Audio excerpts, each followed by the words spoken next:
This is the true story. True story. Of two therapists in love. The real deal. No BS. How we deal with anger. How we recover from a fight. And how we show up. Courageously. Authentically. And vulnerably. To create a fulfilling relationship. And the massive benefits that follow. Love isn't enough. It's about doing the individual work and the relational work simultaneously. Two therapists putting in the work to make the best relationship possible. So listen in and discover how you can too. We're John and Joree. No, Joree and John. It's about the and, not the order. Okay, so we invite you on this week's journey of why love isn't enough.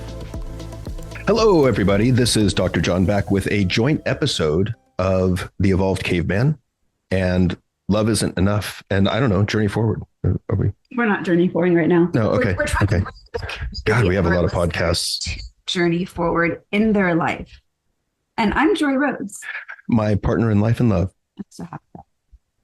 So we have a really important and potentially heavy conversation to have today that is really timely in what is one of the most popular shows on Netflix right now. Yeah, I think it's the most viewed show in UK history. I don't know how it sets up. People have watched the show Adolescence.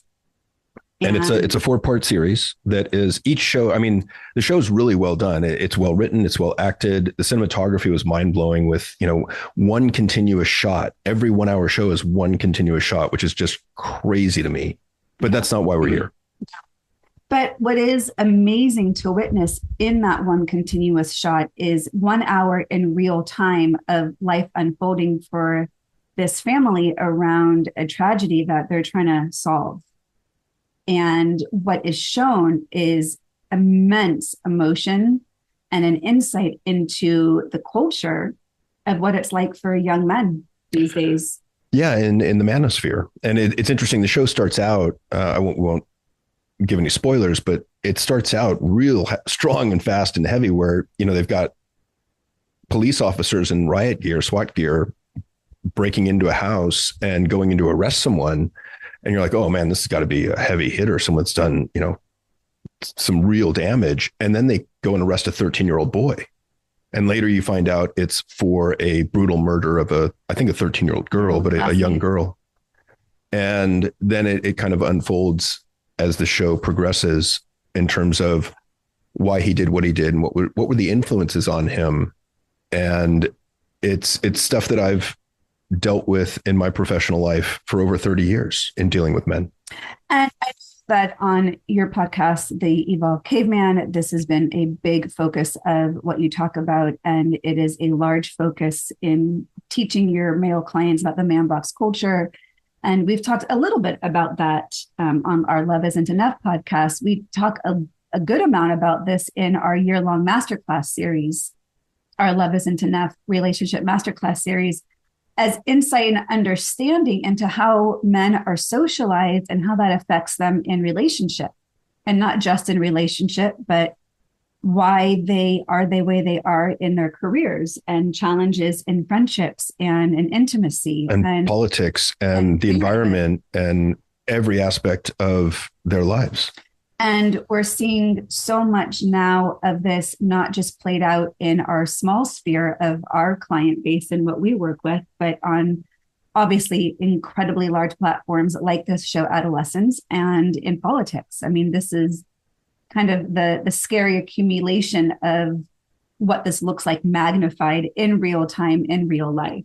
Yeah. And I think this show points out kind of worst case scenario in terms of young boys, young men being overly influenced by social media influencers with really dark agendas and some really messed up values. And it's something that's really personal to me because I've worked with adolescent males, with adult males, as I said, for over 30 years. And I've dealt with these issues on every level. And it's funny, I never set out to become an expert in masculinity, nor did I really want to get on podcasts and talk about masculinity in the man box culture. And yet after working with men for so long, it became readily apparent that it's one of the major influences on how we develop, why we develop, and how we become, how we show up as men. And Let me say this up front, that masculinity in and of itself as a concept is not all bad. There's some good to it. There's some parts that I think we need to evolve beyond. And I don't think we do a very good job of really taking a nuanced look at what do I think it means to be a man? What is comprised in my masculinity? And how do I break this down at a very detailed way so I can really honestly look at what do I want to take forward with me and what do I want to leave behind? There's a thought coming into my mind I want to say now, and then we might go back to it, but I just want to not forget it. But the results of this socialization creates behaviors, as you'll talk about, creates mindsets, creates belief systems, and a lot of challenges that don't get addressed directly, but get externalized. Mm-hmm. And it makes me think that that Dr. Bruce Perry book that he co-authored with Oprah, in which it's titled "What Happened to You," mm-hmm. instead of "What's Wrong with You." And I think just that's a really, evolved and beautiful mindset to look at what's happening in the world, especially with these young boys who are being influenced. It's not what's wrong with you, it's what happened, mm-hmm. right? We're not born this way. What was the small lowercase t trauma or the capital T trauma that you experienced that turned you against your emotions, that turned you against feeling that you were bullied, that you were abused, that you were teased, that you were cyberbullied, that you were even just embarrassed and someone laughed at, and no one gave you the room to name that or feel that. And, I think that my compassionate heart just wants to give a big hug to all the young boys who've been hurt, that there's been so much that has happened that has gone unnoticed because they were just, oh, boys will be boys. Mm-hmm. And yet what we're seeing is some really significant consequence and implications of what happens when it's okay for boys to just be boys, which means push down your emotion, tap into anger, don't feel, don't communicate. So maybe this is a good opportunity, John, to, let you kind of take the reins on explaining what that man box culture is, those socialization that starts at a really young age for boys as a baseline of how did we get here? How did we get here? Yeah. Well, thanks for the question. And so the concept of man box was discovered, I suppose, by Paul Kivel in the 1980s in Oakland, California. And he was trying to work with African-American students, males, in terms of getting them to engage in their own education. And he was not having any success. And so he tried a different tactic. He started asking these young men, what does it mean to you to be a man? And what he found is that the answers were quite similar. There were certain themes, but they were similar across these ideas. And it is pervasive. I've checked in with men on almost every continent on the planet, in many, many countries, and in every industrialized country, I would argue that the man box exists. The words are different. The languages are different. The concepts behind them are the same. You just say that one or two areas, and I know one that I'm thinking of that I've heard you share, where it doesn't exist. I would say it doesn't exist in any undeveloped tribal community. I think of like the tribe that Paul Ekman went to visit in Papua New Guinea, right, where they had no contact with the modernized world. They don't exist there. But even like it makes me think like we were in Africa, and what was it? It wasn't the Hadzabe tribe. What was the other tribe that we went and visited? The Maasai. The Maasai tribe. I remember being blown away because there was an initiation ritual that they do around the age of 13 with their young men, and they've done it for thousands of years. And the ritual is the young boy has to lay naked on a table. Someone performs a circumcision on him. The rest of the male elders in the village are all gathered around, and they watch him intently. And if, while he's having part of his penis removed without any anesthesia, if he makes an utterance, makes a sound, moves a muscle, grimaces, makes a facial expression, cries, he is ostracized from the tribe. Forever, right? He has to leave his family, his tribe, his village.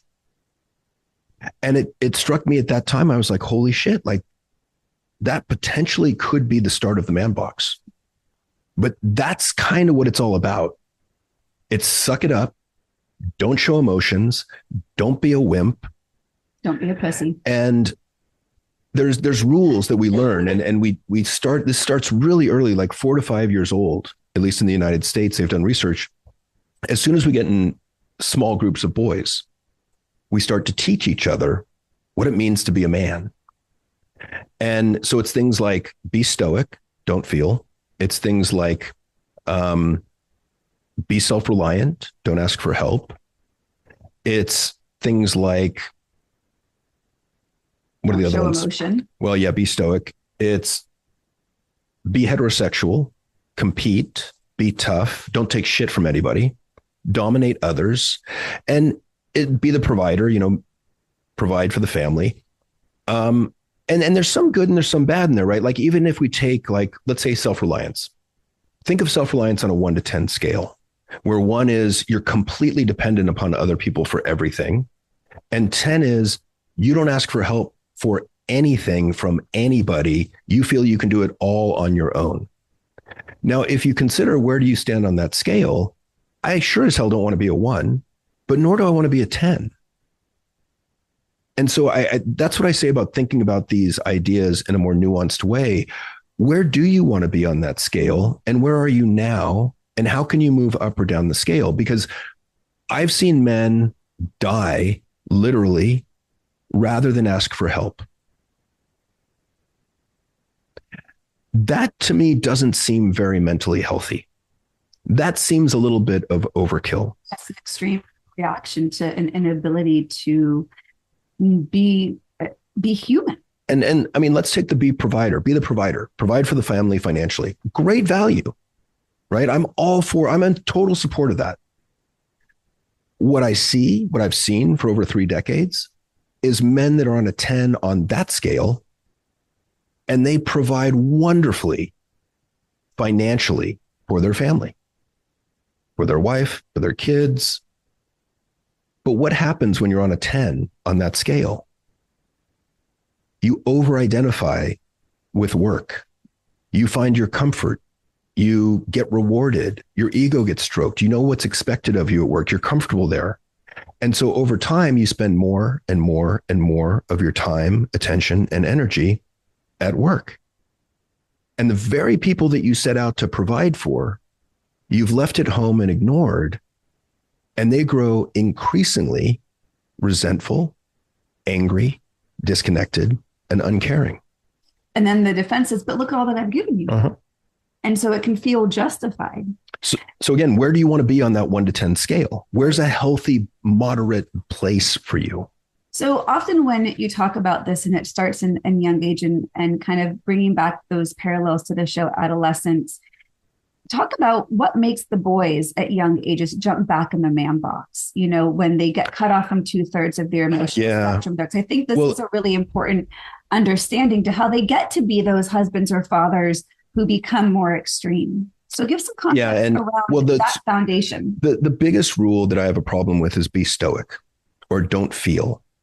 And again, to the men that are listening, please understand, this is not your fault. I'm not blaming you. I'm not shaming you. We did not ask to be socialized like this. It just happens. And I think it happens honestly because it's a way, and there's no organized plot behind it or, the Illuminati or some shit like that. It's just society's way of protecting itself, of protecting its natural resources against invaders. It's a way to create soldiers. That was one of the answers I was thinking you were going to say about where it doesn't exist is where there's no war. Yeah. Thank you. What they found in research is that the man box doesn't exist in island cultures where there is no neighboring country that's a threat to come in and take women, children, and natural resources. So they don't have a need for a standing army. So the society doesn't have a need to develop masculinity in the same way. But going back to your earlier question, the be stoic and don't feel is the one that really sticks in my craw and I've got a problem with, partly because yes, we're men and we're also human. And so what happens to us is we're cutting off vast swaths of our humanity in order to fit ourselves in this constrictive definition of what it means to be a man. And what happens growing up is, and think of middle school, high school, and this is what I've checked with people at dozens of countries. If you show too much sadness or fear in front of others, inevitably at some point, you're going to get hammered with something like, dude, stop being such a pussy. Don't be a little bitch. Don't be such a little girl. And interestingly, those insults are all the epitome of the feminine. And the message there is don't be feminine. And so we get that a few times and you're like, screw this. I'm never showing that again. That hurts. And so you jump back in the man box and you begin to systematically shut down those vulnerable emotions, i.e. your humanity and the way to connect to others. On the other side of the emotional spectrum, on the positive side, if you show too much joy, love, excitement, romanticism, exuberance, if you act silly, if you look at your shoes the wrong way, if you look at your fingernails the wrong way, you'll get things like, dude, don't be so gay or don't be a fag. I apologize for the slurs, but this is important to talk about. Because it's what they're getting. Yeah, it's real. And so the message there is don't be homosexual. And you get that a few times and you're like, oh shit, I'm never doing that again. You jump back in the man box. So either end of those spectrums tend to highlight more feminine qualities. Mm-hmm. So really the definition you're saying is don't express any femininity to be a man. Well, emotion in and of itself is feminine, I think, by our definition. And the problem is that, okay. Get to the hyper masculinity because they're afraid to have any of that emotion. Yeah. And they want to appear just tough and stoic. They want to appear like, so the emotions like a rock wall left feeling that they can normally and easily and express while still be considered manly are? I would argue there's three. There's three things that we can consider without being mocked and humiliated. One is lust. Because if I say to my guy friends, my male friends, oh my God, look at that ass. She's so hot. I do her. That's safe. Well, it shows you're heterosexual. I'm straight. Mm-hmm. And they'll go with that. Second one, stress. Oh my God, I am so stressed, which has an implication that I matter. I'm busy. I'm important. I'm providing, that kind of thing. That's safe. The third one, the big one, that this is massive, and I cannot overstate this, is anger. Some degree of anger, anywhere from mild annoyance to frustration to irritation to anger, all the way up to rage and indignation, disgust, contempt. But most of our emotions get channeled or funneled through that anger lens. And this fucks us up. I cannot put too fine a point on this. Because what happens when we're angry? Well, when we're angry, we externalize blame. We refuse to take responsibility for our own issues, our own shit. And we put it on anyone else. You know what, honey, if you just stop being such a bitch, I wouldn't be so angry. I mean, I've seen it. And what I'm seeing right now is I'm seeing men put all this anger onto protected groups. Why the fuck are trans people so threatening? I have no clue. Why is DEI being attacked? Well, I mean, any protected group, blacks, Jews, women, LGBTQ, immigrants, like anyone that they can put shit off on, they're going to do it. With no basis of fact or reality. Well, and it's without awareness that that's what they're doing, that they're taking their own emotions that they've divorced themselves from and foisting them onto other people. Mm-hmm. And it's super convenient, right?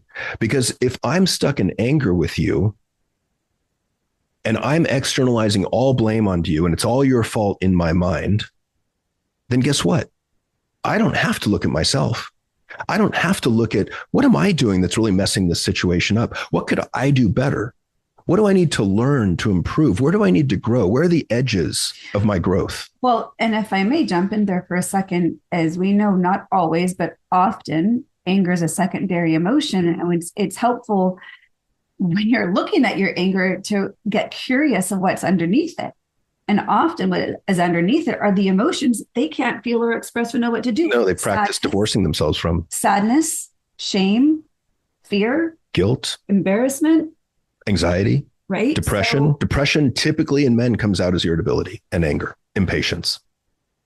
maybe we'll put in the show notes. There is a great handout that you've compiled based on Jed Diamond's work, I believe. And I think this would be really helpful in this context to understand what these patterns look like. So yeah, that's depression in men versus depression in women. Correct. And how it shows up, the symptoms. Yeah. So I think, when we see that there's other stuff going on inside of these patterns that are not being addressed. And in the show Adolescence, let's bring it back there for a second, right? So we've got this basic basis of the man box culture. And here's this 13-year-old kid who acts out in the most extreme way possible any human can act out in anger around. Well, and why does he act out? He acts out initially because he was bullied, and bullied by the girl that I think he kind of liked. I don't know. He says he didn't, but and so he's bullied. Well, and he was also bullied by other students. So that's going to this gradual accumulation of hurt and anger underneath the surface, embarrassment, shame. And then he gets into the manosphere and starts listening to social media influencers that have some pretty horrific messages. And it frustrates me because on the surface, there's some good messages like, work out, exercise, take care of your body, self-discipline, self-mastery. But then for many of them, underneath them is this, and I really refuse, I don't like using the word toxic, but there's some toxic shit underneath there.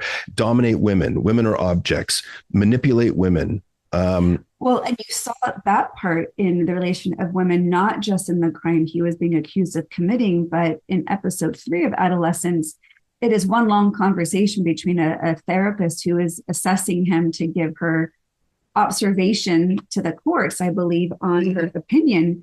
And there's moments where at 13 years old with this adult woman, he is just standing up, looking down on her with a face full of contempt and disgust. And whenever he gets angry and loses his temper, that misogyny leaks out. Yeah. And it becomes readily apparent. Yeah. Watch what's going on in that small little head of yours, that kind of thing. And he compares it to another therapist who was male. Mm-hmm. And you could tell there was a different energy in talking about, wow, this is how he's looking at this adult woman. Yeah. And in that episode, that therapist was also trying to gain insight into transgenerational anger from his grandfather and his father of what are the patterns being learned, embodied, observed, witnessed, or the brunt of, in which perpetuates not just what he may be getting from social media, from influencers, from school, but also from the home. Yeah. And so let me go into a little bit. I wrote a bunch of pages on this today. I don't know if we'll cover it all, but, what are the effects of our belief in these man box rules? To the extent that we subscribe to these rules and try to live in accordance with them, how does it impact us? What does it matter? Well, here's what some of the research shows. So the more that we subscribe to these man box rules, the more our hurt and anger gradually accumulate, and shocker, rarely get addressed or healed because we're externalizing blame onto everyone else. We become increasingly isolated and lonely. Our depression and anxiety increase. We learn to externalize our anger and hurt, which means we blame other people for our suffering. And this puts us into a victim mentality. And you see this in politics quite a bit lately, as well as other places where a lot of these bullying men attack from the victim position. So they say they're the victim, and then they will attack from that position. And I see it all the time in politics. So, it's that idea of my pain is everyone else's fault. There's no need for me to take any responsibility or look at healing it. It's easier to rage at others. So we also have little to no personal accountability for our own thoughts, words, and actions. And, we mentioned one of those lines earlier, if you'd stop being such a bitch, I wouldn't be so angry. It cuts us off from the possibility of introspection. So we fail to look at what part is ours. And in any disagreement, there's always two parts. It's always a co-creation. And, the other thing that's interesting is we have a really hard time with change. We resist personal change because we've got a low level of emotional awareness, because we've got this increasing anxiety and fear, because we're afraid of being embarrassed or looking stupid. We really resist change. And yet the only thing constant in life is change. And one of the things I've been sharing lately is that the surest path to misery is resisting your life as it is. Yeah, we talked about that in last week's episode around how to get through all the adversity we dealt with was to accept that's where we are. We've talked about that on previous episodes with Yeah. your son's death. You know, the Yeah. more you resist, when you can lean into the change that's happening, you have the power to get through it. Yeah. And well, I just want to say, just want to interject a little bit. These are the things that we're seeing showing up as really big patterns in relationships. oh, yeah, I was going to bring that up at the end of this. Yeah. Okay. But so the last one is that bring that back to relationships. So as a result of all this, our lives get increasingly painful, disconnected, and our anger intensifies. And as a result, our circumstances in our lives worsen because we fail to recognize and we don't take responsibility for how angry we are, how much negative emotion we're infused with, and how that negative emotion is leaking out onto other people and ultimately pushing them away because we're making them feel unsafe and fueling this disconnection. And, I've worked with men for, as I said, 30 years. And one of the things that I see over and over and over again is men that have done life successfully. They've played by the rules. They've won life. They've made a shit ton of money. They're very well off. They're very famous. They're very successful in their occupation of choice. And they're miserable because they can't connect. They don't have emotional awareness.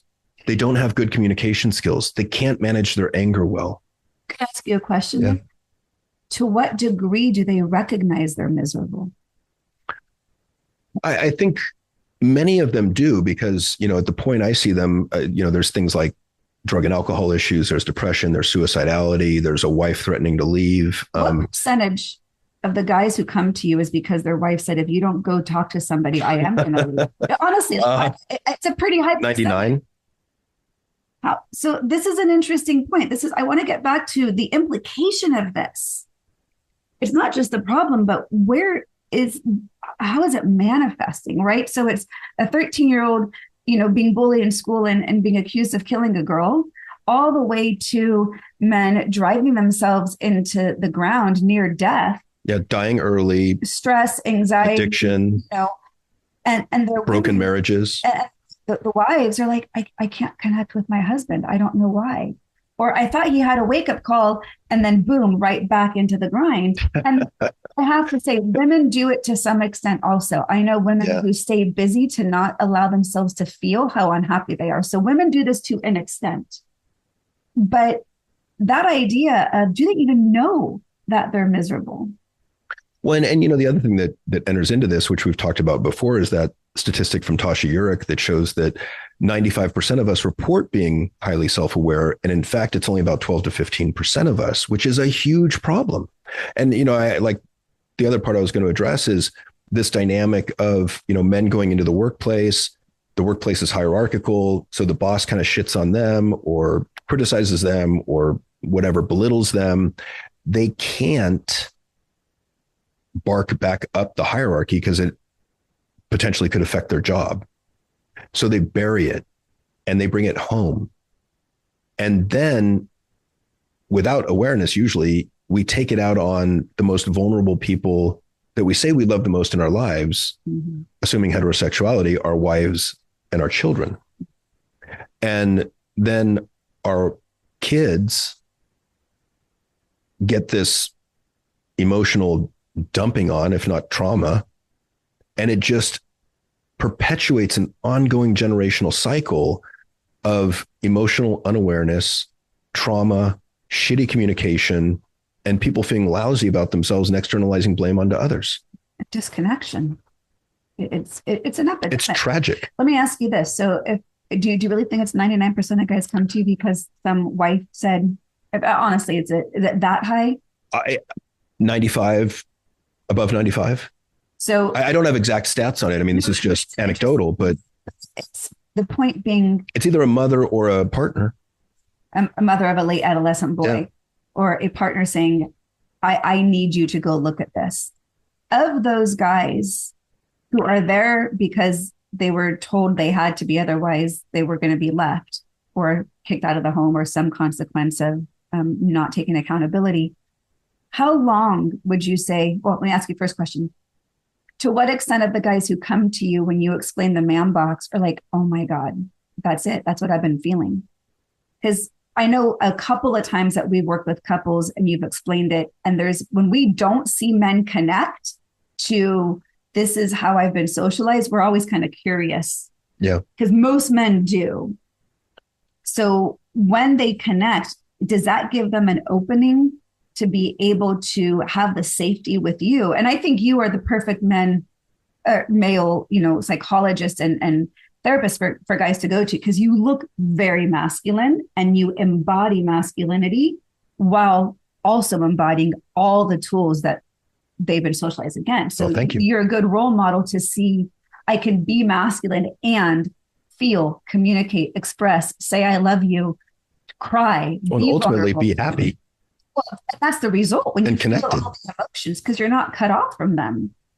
I think it's hard sometimes, and this is observational and by no means a put down to any other male therapists out there who don't embody masculinity physically. It might be harder for some men to feel that I can embody that if it's coming from someone who doesn't appear very masculine. It's a challenge of where are we getting, the safety from? Yeah. And I think to answer your question, I think it's the vast majority. And I think most men do exhale after I explain man box to them and explain that it's not your fault. You didn't ask to be socialized like this. However, in my opinion, it is your responsibility to evolve beyond it. Right. And I think a lot of them are like, oh, wow, that makes a lot of sense.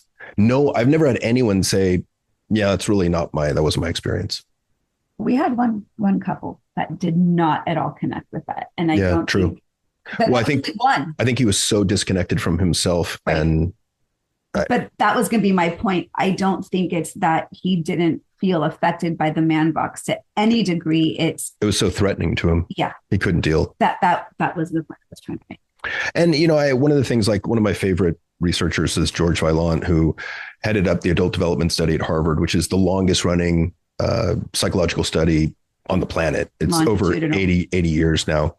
And at first they followed Harvard men for a lifetime and checked in with them every few years and did measurements. And then they brought other groups in like women and followed them.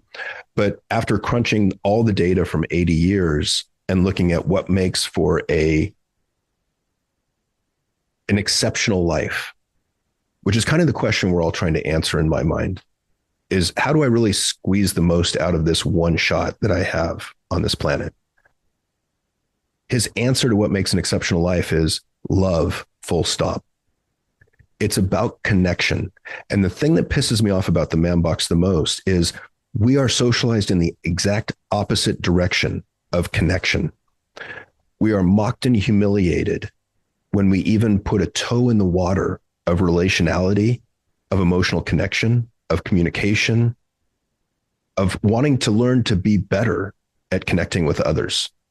You know what this dovetails on really well and is a lens through which we do a lot of our couples work, which is looking at our attachment wounds and how that results in our attachment styles in partnership.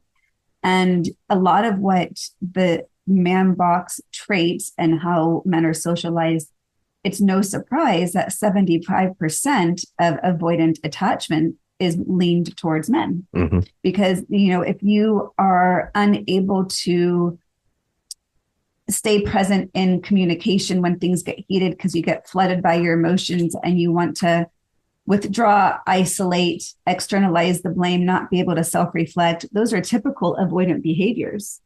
And it's largely typical of, this man box. Yeah. It makes perfect sense why the avoidant attachment styles trend towards more men than women. Yeah. And I think, if to the listener, I think you can probably sense I'm a little bit frustrated with this whole dynamic and this man box culture, because it's my firm belief, and I've seen enough to believe that if we don't address this, if we don't change course, then we're going to destroy ourselves and we're going to destroy the planet, because that's what we do. We destroy relationships. We destroy connection. It's all about power over others or the environment. And what we're shooting for, in my opinion, is power with. And the vast majority of us men have no understanding of that. So it's okay to rape the environment. It's, you know, if my marriage doesn't work out, I'll just find another one. And take no responsibility for my own part in that play. Well, and, you know, to add on to that, we also see in our client base a trend of late adolescent males' failure to launch. And oftentimes, as you've seen it, I've seen it, that there's a fear of rejection and inability to put themselves out there in whether it's a job or dating, fear of being turned down by a girl. Why bother when I can have, you know, online sex or, you know, just watch porn, unable to get or hold a job because they haven't been able to put themselves out there in competition. So it's just easier to shut down. Yeah. And then those are often ones who might be more susceptible to some of these online influencers that are blaming everyone else for their problems. Yeah. Yeah. And I don't know, it's frustrating because each of those examples you just gave are examples that threaten our masculinity, right? Like, I can't get a date, I'm less of a man. I can't keep a job, I'm less of a man. I can't make money, I got to live at home. I can't make money. Yeah. And then what comes up for us, but shame, which makes us believe that we are unworthy of love, connection, and belonging, and so, which further isolates us. And so what can we do? Well, let's get mad at those other groups that you mentioned earlier. Mm-hmm.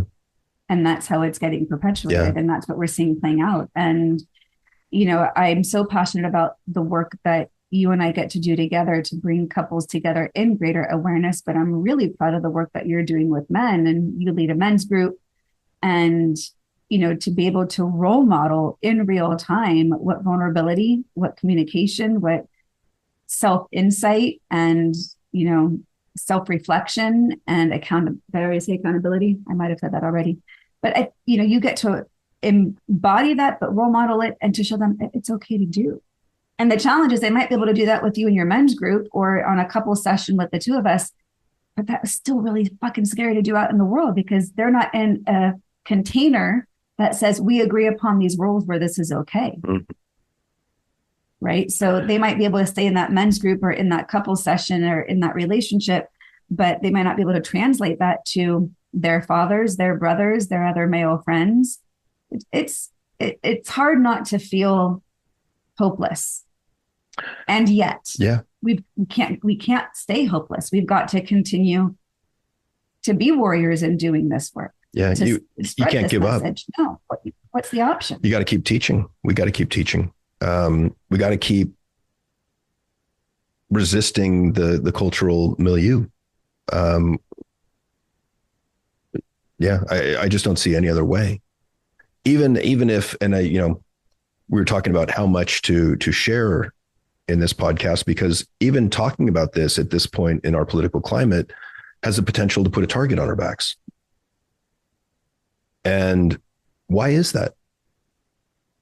I mean, I remember I sent a newsletter out before the election, and in it, I was supporting my choice for political candidate for president. And, it's a newsletter list of about 5,500. And I got several responses back from men who were furious with me and started calling me all sorts of names. Now, granted, most of these people did get into the list because they needed help with anger management. But that aside, here's my free course again. We're going to course again for free. After I kind of caught my breath, I wrote them all back. And I said, look, I'm really disappointed in your response. And let me tell you why. This is my newsletter. I put my opinion in my newsletter. What exactly did I do to you? How exactly did I wrong you? This is my newsletter. You can read it or not read it. You can subscribe or unsubscribe. But I've done nothing to you, and you're finding insult in this newsletter. And that's what the man box does to us. I was reading an article by Todd Kashdan today, who's a researcher hero of mine. And he was talking about this idea of honor and how honor exists most readily in the southern states and in some South American countries. And it's kind of this old holdover of a time when we had to survive on our own, when there were no police around, when, we had to fight people off of our land ourselves. And honor basically leads us to look for insult. And if we are insulted, our honor demands that we have to defend ourselves and throw down or fight or draw weapons. Why is that? We're not living in the 1800s anymore. So I want to encourage you also to look at this concept of honor, because I would argue that honor is inherently misguided.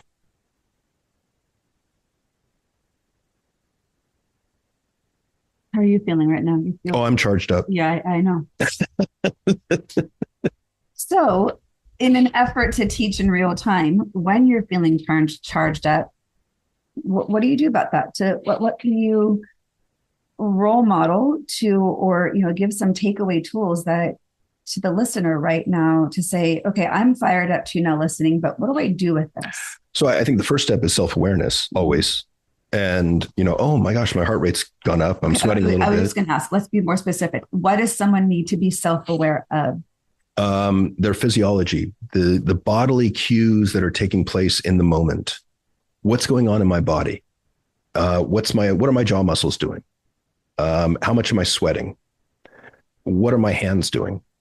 What are the muscles in my chest doing? What's my throat doing? What's my heart rate doing? Where's my blood flowing? What's going on in my GI tract? So that physiology is a representation of an activated nervous system. Mm-hmm. I always like to explain self-awareness in looking at our thoughts, our emotions, and our sensations. So if we've got some trigger, okay, talking about the man box culture, right? Mm-hmm. We're going to have an almost immediate response of thoughts, emotions, sensations. And if we get curious about those patterns, we'll begin to see, like, what do we really get stuck in? Mm-hmm. And so that physiology is going to be the best observational indicator without judgment, because it's just a fact. My heart rate's increased, right? That tension has gone up. But the thought pattern, I think, is really helpful to start getting curious about what are the thoughts in my head right now, right? And I've always said you can't change what you're not aware of. In fact, when I used to teach mindfulness to kids in schools, I would have them draw a train with a couple like 3 little cars and a little caboose, and I would guide them through a short meditation and tell them to write down in the little cars of the train the thoughts that were in their head, just to simply bring awareness of what are my thought patterns, because we can jump on that train of thought without even realizing it. And that train of thought, those thoughts are not our truth. They're not fact. They're just merely thoughts. And the more we can observe them as thought versus take them in as fact or truth, our better ability to be more discerning in how we show up. And then our emotions. What am I feeling right now? What's my emotional state? And we know in research that simply just asking the question of what am I feeling right now brings you greater self-awareness. It doesn't matter what the answer is. You don't even have to answer the question. It's that pause of where am I at right now? So self-awareness, you said, is your first answer. Yeah. And then the second one is breathe deeply. And I love the, I think if you're trying to calm down your physiology, it's breathe out longer than you breathe in. But there's recent research showing that simply doing a deep sigh can help relax our physiology. That was an example. Our dog do it all the time. I'm like, what is he needing to let go of? He's had no stress.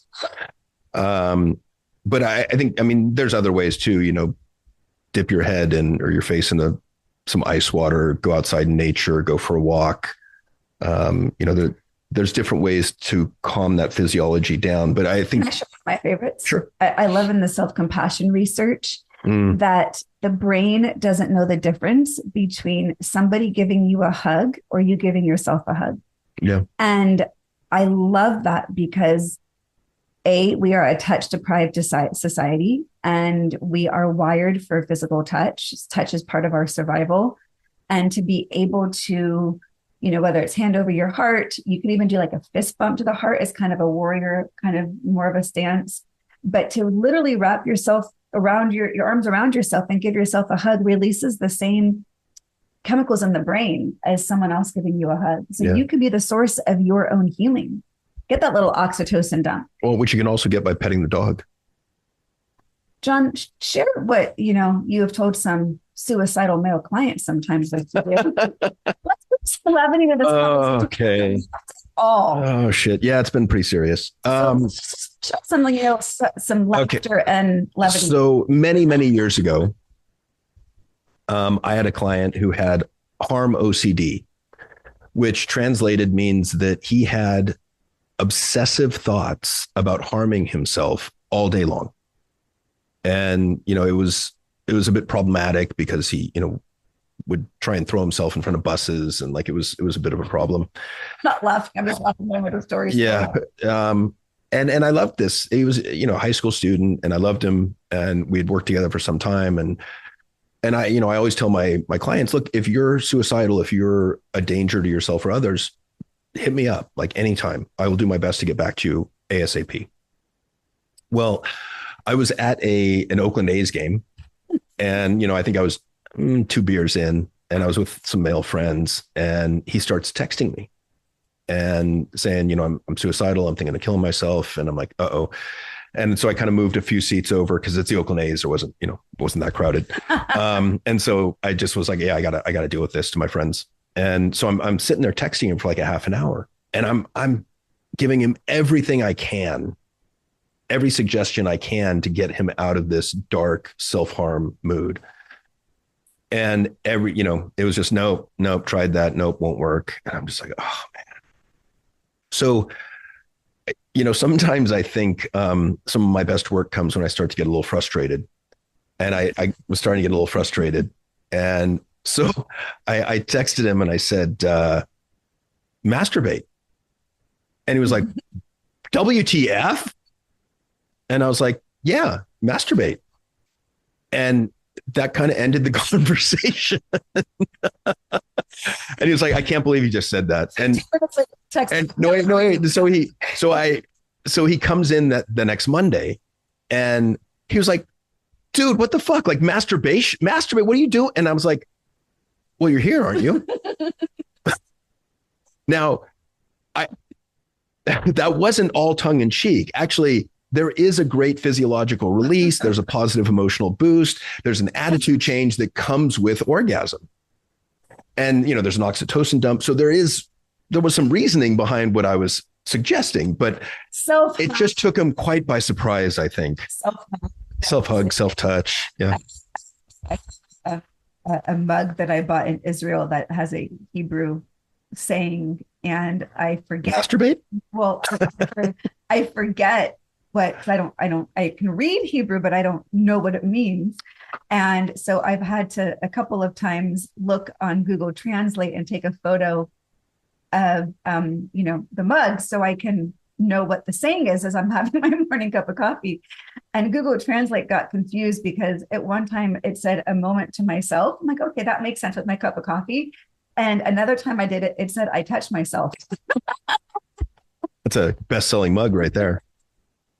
So, okay, I'm glad we brought some levity to it, because it wouldn't be us if we didn't bring laughter in somewhere. And especially with this heavy subject, it is important to find humor, but not in a way where we're dismissing what's really going on. Yeah.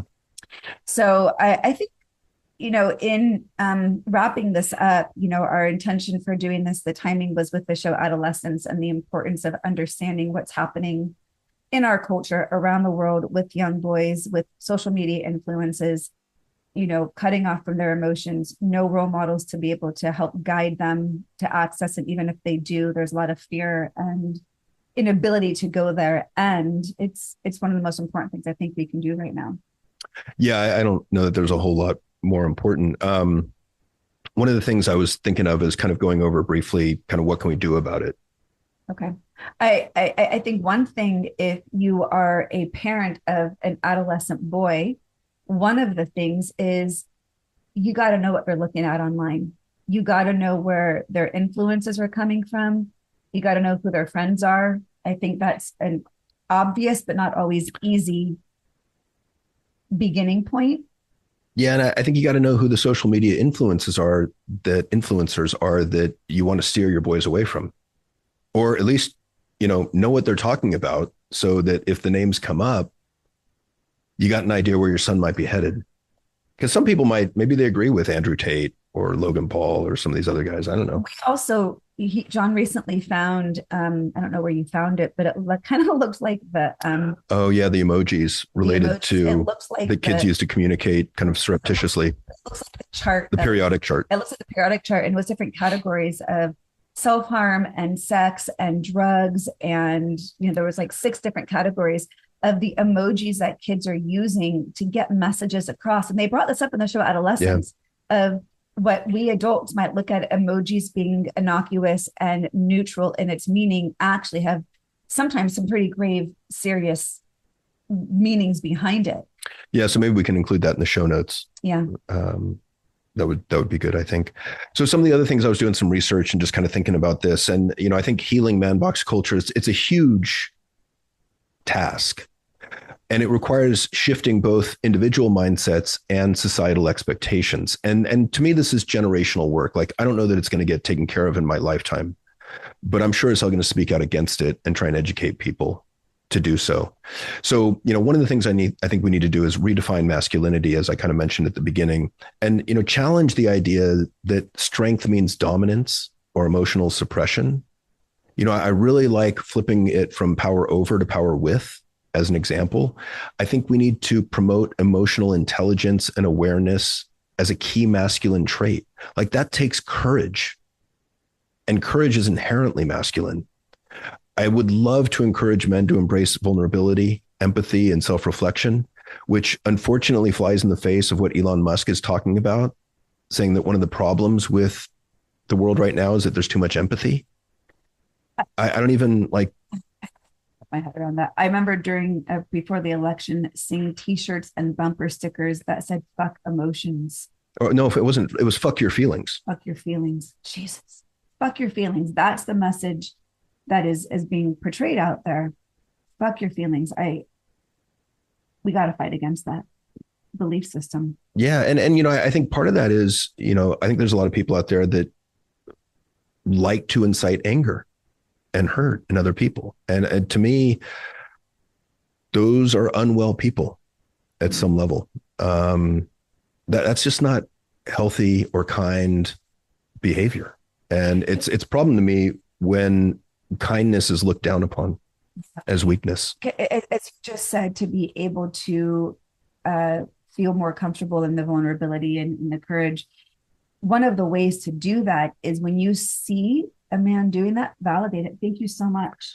Yeah. And thank you for bringing that up, because women are raised in the man box culture too. And I've heard many stories of women man boxing men. And, the story I'll tell was a high school student that was being vulnerable in front of his girlfriend, and he started to cry because he was talking about something really difficult. And his girlfriend was like, dude, stop being such a pussy. So understand, it's not just from men that we get this shit. It's also from women. And we got to be aware of it. And one of the ways is if you see that in men, to really just honor and acknowledge, wow, that must have been really hard. Thank you for sharing that. Thank you for showing that emotion. I really appreciate that. Yeah. And so number 2 on this list is model healthy male relationships. So show men, or model forming deep, supportive friendships without the need for competition or toughness, with showing what we're actually feeling, with accepting what the other guy's feeling. We also, I think, need to normalize men expressing love and appreciation for each other without being called names. I would love to encourage fatherhood, mentorship, and nurturing roles as strengths, not weaknesses. So as a dad, to be able to go, especially to your son, but, especially your daughters as well, to show that men can do this, I think would be a great example to express to your child where you have been hurt, what emotions you have felt, to normalize that. Yeah. I mean, I remember when my son died, I wanted to make a point of crying, and actually it was sobbing, in front of my daughter, to give her permission to grieve also. And it's funny, I just got a question recently from a man about, is it okay for me to cry in front of my wife? To which my response was, of course it is. Like, that's vulnerability. That's what she's actually been asking for. She might not know what to do with it. Right Yeah, away. I don't know what her response would be, but great. Number three is educate early and often. So teach boys that emotions are human, they're natural, and that expressing them doesn't make them weak or wrong. So we want to practice accepting other people's emotions, particularly other than anger.